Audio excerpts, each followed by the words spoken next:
नमस्कार मित्रांनो, पुन्हा एकदा नवीन एक विषय आहे। प्रशासनाला प्रश्न आपण जोपर्यंत विचारत ना तोपर्यंत त्यांना काय गोष्टी समजणारच नाहीत ना, यातली गत आहे। जेव्हा आपण एखादी रॅली काढायची असेल किंवा मोर्चा काढायचा असेल किंवा आपला एखादा सण आता गुढीपाडवा येतो आहे, तर त्याची परमिशन काढायसाठी जेव्हा आपण पोलीस स्टेशनला जातो किंवा ट्रॅफिकवाल्यांकडे जातो ना, आपल्याला एवढे मोठे मोठे धडे दिले जातात, हा रस्ता जाम होईल, तो रस्ता जाम होईल, ट्रॅफिक बंद होईल, एवढा वेळ ट्रॅफिक कसं बंद ठेवायचं मला हे कळत नाही। एकतर वेस्टर्न आणि ईस्टर्नला जोडणारे 3 ब्रिज बंद आहेत। एल्फिस्टन ब्रिज, प्रभादेवी ब्रिज, सायनचा ब्रिज पण बंद आहे आणि हा एक रस्ता आहे जो कुर्लामधून जातो डेरी रोडला, डेरी रोडवरनं ईस्टला जातो वाकवला साईडला।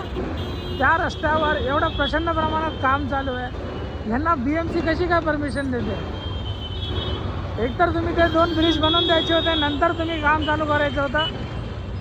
ह्यांना प्रश्नच नाही पडत का? आपण त्यावेळेला आपल्याला हे लोक असे उत्तरं देतात, मग आता यांना प्रश्न नाही पडत का?